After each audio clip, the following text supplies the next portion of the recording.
¿Quiere que le cuente algo de Raimundo? Por favor. Bueno, con Raimundo yo anduve bastante tiempo. Es decir, Raimundo en el edificio de la gráfica tiene 9 pisos. Él tenía su oficina en el 9º piso y yo tenía la oficinita al lado de él.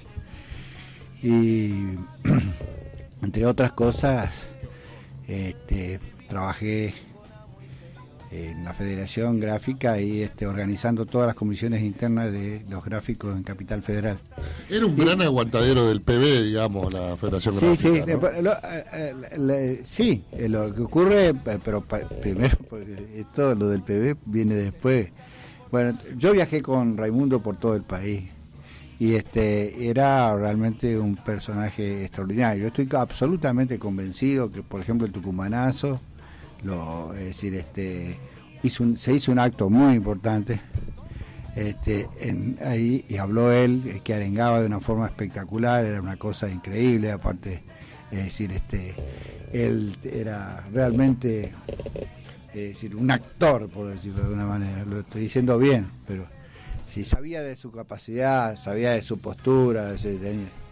Era un tipo alto, buen mozo, usaba camisa negra. Es decir, hacía toda una puesta en escena, digamos, para atractiva, de un tipo realmente con una mística increíble. Ahora, el tucumanazo, creo que estoy convencido de que fue el disparador fue ese acto y ese discurso de Raimundo. Antes del cordobazo también estuvo en Córdoba. Y con respecto al tema del PB, la verdad, pasó así. En un determinado momento yo le comento, le digo, mirá, Raimundo, tenemos para dar el salto de lo reivindicativo a lo político. Entonces, Raimundo no le gustaba la idea. La política no sirve, qué sé yo, son todos. Bueno, entonces le digo, pero tenemos que dar el salto, si no vamos a quedarnos solamente en la tarea reivindicativa, no tenemos que dar el salto. Lo cierto que, bueno, yo fui a Córdoba, yo viajaba a Córdoba permanentemente, venía 2 días por semana, viajaba a Córdoba, me quedaba una semana, otras 2 semanas en Córdoba. Entonces, fui a Córdoba, por supuesto, y ahí en mi casa redactamos el documento de por qué somos peronistas de base y salimos a repartirlo y a volantearlo. Y la verdad es que pegó bastante bien, porque fue un documento que lo tomó Cristianismo y Revolución en aquel momento y una revista chilena que llamaba 3 Puntos. Entonces tuvo mucha difusión ese documento, porque somos peronistas de base, y ahí salió lo que se llama la alternativa. Y yo planteo somos peronistas de base, independiente de burócratas y traidores, ¿no? ¿Del partido sería? Somos peronistas, pertenecemos a la clase obrera y al pueblo, pero independiente de burócratas y traidores. Así era. Y ahí salió lo que se llamó el alternativismo, que después medio se desmereció de alguna forma. ¿Esto fue post o anterior al cordobazo? Anterior. Ajá. Entonces Raimundo no le gustó nada, incluso me hizo un volante de qué poderes andaban atrás mío, que estaba tratando de dividir a la clase obrera y al pueblo.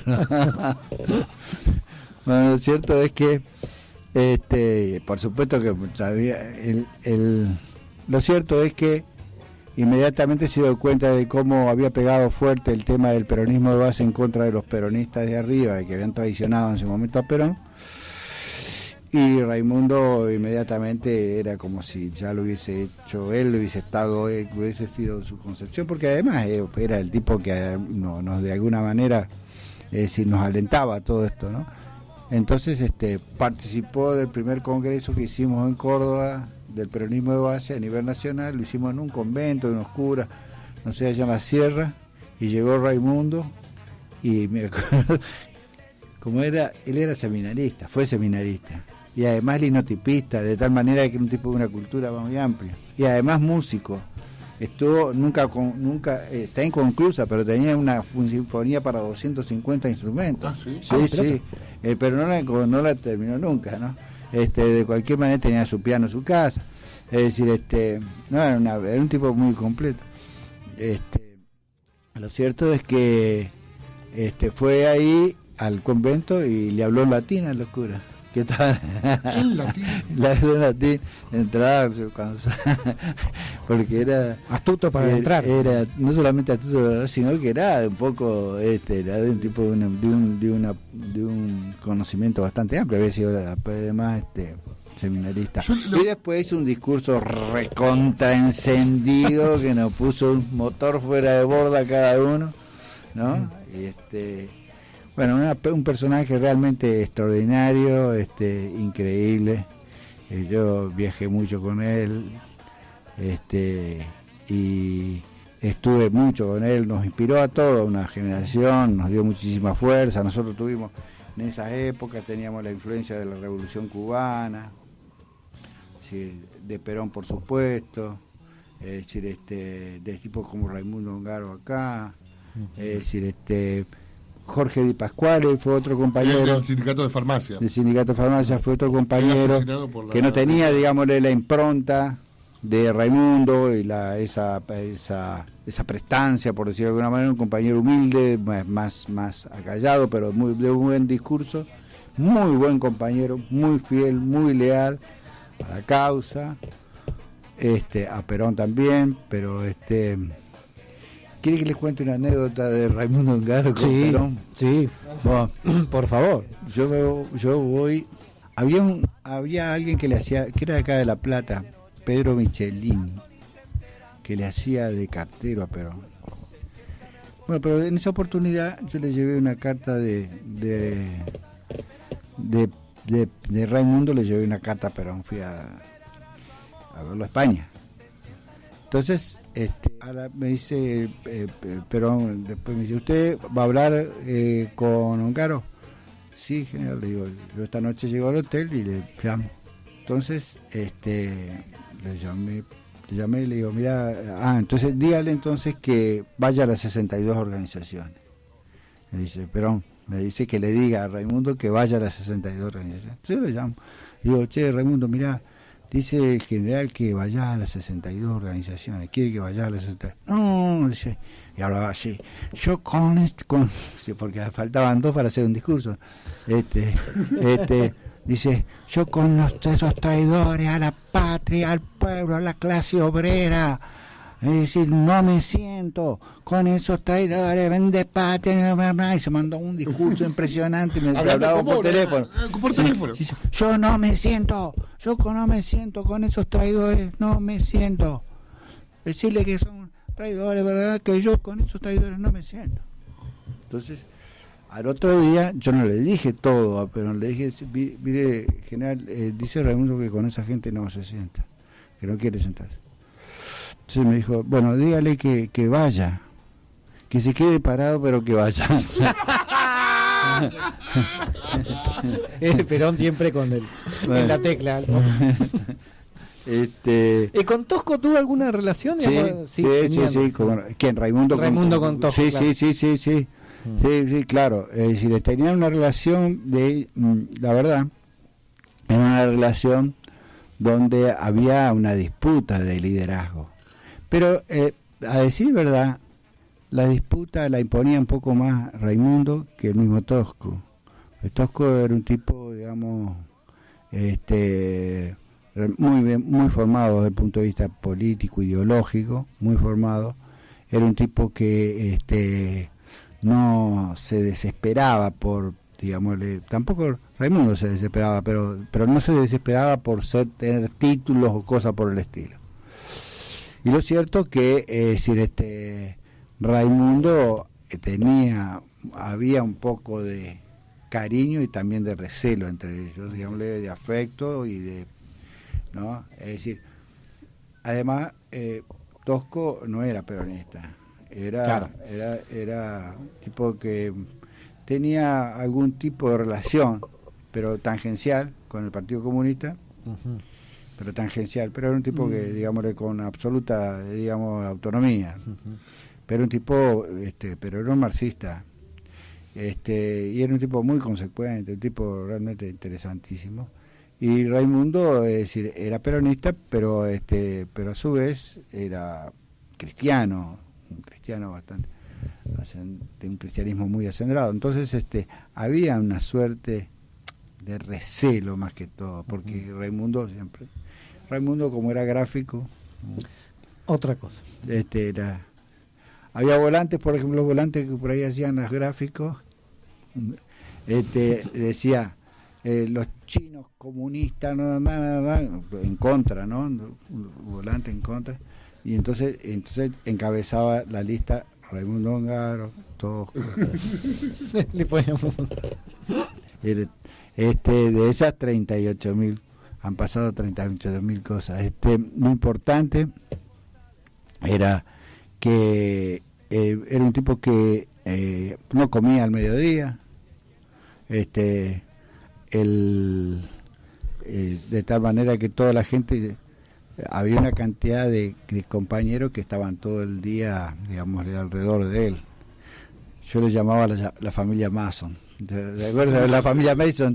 Por el asesino de, no, sí, Hollywood. No, porque eran, digamos, andaban todo el día con Raimundo, pero bien, eran todos buenos compañeros. Un compañero que andaba permanentemente con él era Ñato Aragundic. Otro compañero que andaba siempre con él era el Chino Villaflor, bastante, sobre todo en los viajes, el Chino Villaflor. Después estaba Aide Sabastano. Eran viajes donde la supremacía era, en esos viajes lo otro era nada más que un coro, digamos, ¿no? De acompañantes. Raimundo era una persona extremadamente, es decir, muy, con una presencia muy fuerte, permanente, mucho más con la gente de él, digamos, ¿no? Yo me acuerdo, la última vez que lo vi a Ongaro fue que fue a recibir a la Casa Rosada un premio que le dio de la Rúa. Y cuando le entregó el premio de la Rúa, sí, por su transparencia sindical, vio que siempre los radicales quieren quedar bien con alguna parte del sindicalismo combativo, ¿no? Y una gloria de la CGT de los argentinos, de la Rúa quedaba progre para de la Rúa darle el premio a Ongaro. Sí. Bueno, Ongaro agarró el premio y le pegó 3 cachetazos a de la Rúa con mano abierta, siendo presidente de los argentinos, que después lo pasaron en Video Match y le hicieron jodas en todos lados. Pero le pega 2 cachetazos seguidos con mano abierta fuerte. Dice que estaba medio enfermo ya a esa altura, que estaba medio loco. El viejo Ongaro. Estaba, bueno, sí, 98 bueno, años, la verdad, ¿no? Que tuvo 92. Tuvo 2 golpes muy fuertes. Primero a un hijo de él, el mayor, que estaba haciendo la colimba en la época él estaba exiliado. ¿Estuvo? Él estaba... Estuvo Cristina, claro. Sí, no me había... No lo vi, disculpe, no lo leí. Estaba exiliado en Perú, él. Uh-huh. Y 92 años, digamos. Él estaba exiliado en Perú y el hijo estaba haciendo la conscripción, estaba el servicio militar, y salió de la colimba para ir a su casa y lo encerraron, creo que en un terreno baldío, y lo mataron a uno de sus hijos. Y el otro hijo, Raimundito, murió en un accidente de auto en España. En España. Hay que sobrevivir, ¿no? A la muerte de los hijos. Todo eso, obviamente. Sí. No, hasta para menos. Era un personaje increíble, porque entonces todo eso, digamos, le fue edificando también ese misticismo por ahí que se dice de Raimundo, pero era un personaje de una personalidad muy avasallante, un tipo buen mozo, alto, buen discurso. Tenía todas las características. ¿Estos son los que están atrás de lo que vos decís? ¿Están ahí atrás? ¿No conoces a alguno de los que están ahí atrás? ¿No? Era un personaje realmente interesante. Fíjate, estamos viendo el video, ahora lo vamos a subir. Estamos viendo el video de Raimundo Ongaro. ¿Por qué no te fijas a ver si escuchamos un poco la palabra? A ver, si vamos a escuchar a Raimundo Ongaro. A ver. ¿Lo tenés, Manu? Raimundo Ongaro, Crónica 10 de Córdoba. Quisiéramos conocer su opinión sobre el proceso político que se inicia a partir del 25 de mayo o que se inició a partir del 11 de marzo. Si en nuestra patria en los últimos años se han conocido movilizaciones de la clase trabajadora y movilizaciones populares que han significado jornadas sin precedentes en nuestra historia a partir del 25 de mayo, los trabajadores de cada fábrica, los trabajadores de cada oficina, los estudiantes en la universidad y en las escuelas secundarias, los villeros y los pobladores en los barrios y en las localidades de todo el país van a iniciar una de las más serias y profundas movilizaciones que se han dado en nuestra tierra, en conjunto con la movilización que registra Latinoamérica y los pueblos del tercer mundo, para lograr definitivamente la liberación nacional y social, para construir el socialismo nacional, para que todo el poder, toda la riqueza y toda la cultura sea de los trabajadores y del pueblo. Ongaro, ¿qué cree usted que va a pasar o que debería ocurrir con la estructura gremial? Yo creo que la estructura gremial, la que depende de la conformación que le dieron ministros como San Sebastián, va a caer barrida inevitablemente por el torrente de las bases. Coria, que cayó un poco antes del 25 de mayo, le marcó el pasaporte y el camino a aquellos otros que, como él, estuvieron engañando a la clase trabajadora, traficando con la clase trabajadora, poniéndose todas las clases de camiseta. Por eso un día, estos elementos que cantan la marcha del pueblo y que dicen tener los símbolos del pueblo, estaban con Valentín Suárez, que representaba la AFA. Era una manera de representar a todas las camisetas. Estos las tienen todas preparadas y le batieron el récord al Sogaray, porque con todos los gobiernos se abrazaron, fueran democracia, fueran dictaduras, fueran corporativismo, fueran negación de la libertad y la soberanía del pueblo. Por lo tanto, esa estructura está caduca en la conciencia y en el corazón de la mayoría de la clase trabajadora. Si queremos mundo nuevo, si queremos hombre nuevo, si queremos revolución del pueblo, por métodos de revolucionarios habrá que construir organizaciones revolucionarias. Y los que no combaten no sirven para esta hora. Ese sindicalismo no combate, negocia, por lo tanto está muerto. Perfecto, muchísimas gracias.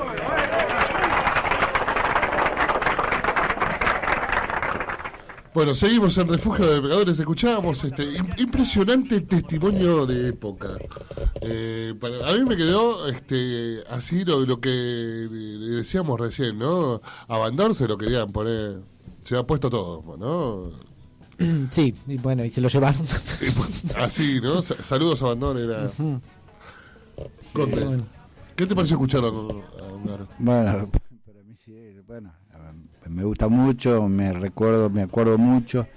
Yo lo acompañé mucho al interior del país. Durante 2 años viajamos mucho. Yo venía de Córdoba, estaba 2 días y viajábamos al interior. Viajé mucho con él. Un personaje realmente interesante. Era una cuestión contra la burocracia muy fuerte. Sí. Hay un lenguaje que ya no se tiene más en el sindicalismo argentino. Acá está la foto. Me parece que el sindicalismo combativo de esa época, de los años 60, del Cordobazo, no se volvió a reflejar, ni siquiera en la tenue renovación que se intentó dar después de recuperar la democracia en los 80. Nunca hubo ese sindicalismo como se forjó en esos años de resistencia a la dictadura de Onganía. Yo creo que si nosotros podemos tomar a alguien justamente que tiene la continuidad de ese pensamiento y de esa posición desde los intereses de los trabajadores, por ejemplo, un ejemplo es Germán Abdala. Es decir, es el tipo que de alguna manera expresa la continuidad de ese pensamiento y de esa lucha. Es decir, ¿y hoy? Y ahora esa, ¿no? Y ahora, yo, por ejemplo, creo que Héctor Amichetti es un buen hijo, un buen sucesor, un muy buen sucesor de Raimundo. Héctor Amichetti. Sí, Héctor Amichetti es el actual secretario general de Gráfico. Ajá. Raimundo ya había dejado de ser secretario general, había cedido de ese lugar para justamente Amichetti. Que decir, que realmente es un cuadro bien formado. Después hay compañeros, digamos, como de la nueva camada. De mi generación es Roberto Pianelli, que comanda, militábamos en secundario juntos, y él comanda ahora, es el secretario general del gremio de subte. De subte. Que son representativos y bueno, tienen un diálogo constante con sus bases y nunca dejaron de laburar en su lugar de trabajo. Sí, es cierto. Es cierto. Bueno, Michetti es un tipo similar digámosle, a ellos, digamos, pero después hay compañeros, lo que pasa es que no son compañeros de una, digamos, de una prestancia, por decirlo de alguna manera, como así la tenía Raimundo, la tenía Germán, etc. Son compañeros quizás, voy a decir, con menor, ¿cómo le puedo decir yo? Una presencia no tan fuerte. Pero son tipos interesantes, porque hay un manojo de tipos interesantes dentro del sindicalismo argentino que ahora va a emerger seguramente. Uno es Michetti, otro es Giglini, otro es Sacia, el de la Unión Ferroviaria. Es un tipo de 40 y pico de años, 40.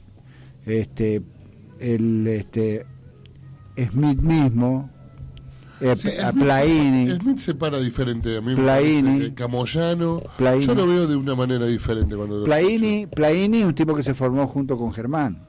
Sí, en la CLAT, ¿no? Claro. Y bueno, y ahí también Smith. También Smith. De tal manera es un grupo, todos moradillos un tipo bien de su santidad, un tipo muy bien formado, con una tienen conciencia de clase. Dentro de la dirigencia gremial hay compañeros que tienen, algunos todavía, conciencia de clase, y hay otros que tienen instinto de clase. Por ejemplo, el instinto de clase dice: se accidentó el hijo del compañero fulano de tal en Neuquén, mandá un avión y buscarlo, digamos. Ese es el instinto de clase, ¿no? Es decir, hagan lo que sea para... Y el otro, el que tiene conciencia de clase, el que lucha por los intereses de los laburantes, claramente, ¿no? Y si son dos cosas diferentes. Sí, si una cosa es hacer sindicalismo por los derechos de los laburantes, otra cosa es hacer una mutual. Claro. Claro. ¿Y algún mano a mano tuvieron Perón Ongaro mano a mano en alguna reunión en algún momento? Sí. Acá, ya Perón acá. Allá y Perón acá. Ajá. ¿Lo retaba el general o no? ¿Lo retaba el general o no? Sí. ¿O no se dejaba retar? Bueno, yo no estuve en las reuniones que tuvo con él, pero sí, Perón no era retador, era más bien se proponía, inducía, era cierto que era un tipo que, es decir, el que le hacía caso, luego, es decir, te sacaba la escalera, pero no, viste, no, pero se manejaba de esa forma, no era que te imponía determinadas cosas.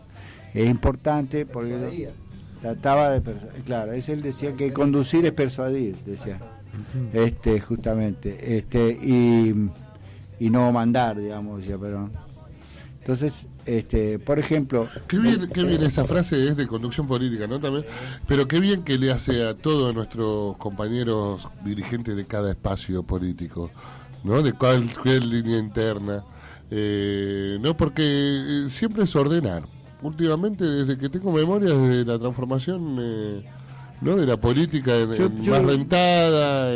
Yo creo que sí. Yo creo que ¿cómo estamos en este momento? En este momento estamos en una situación que todavía nos falta a nosotros saldar, una cosa que para mí es importantísima, que es la autocrítica. Nosotros no hemos tenido la menor y siempre la autocrítica en el peronismo se ha hecho de cara a la sociedad, no se ha hecho a escondidas.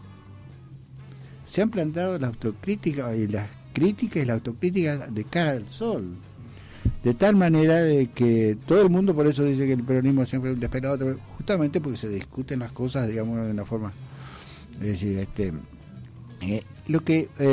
el tema de la autocrítica es un tema sustancial, que no es el mea culpa. ¿Sí? ¿Cómo saldrá eso?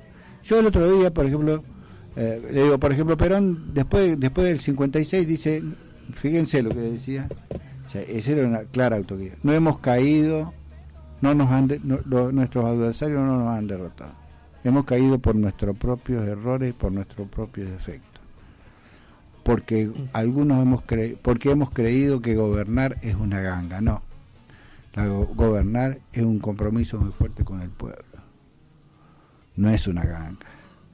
tenemos que recomponer. Y porque, es decir, al entender que es una ganga, hemos tenido una moral incorrecta que no le corresponde, entonces no le hemos correspondido al pueblo y a sus intereses. Ahora bien, dice, tenemos que recomponer a nuestro movimiento, pero con otra óptica y con otra moral, para volver. Bueno, es el Conde Ramos, Juan Carlos, te agradecemos mucho acá la presencia en Refugio de Pecadores en Radio Lumpen. Bueno. Te esperamos próximamente. Nos quedaron algunas preguntas, vamos a seguir escarbando siempre, Conde. Gracias por venir, recordando a Raimundo Ongaro, ese gran dirigente de la CGT de los argentinos de los años 60, 70.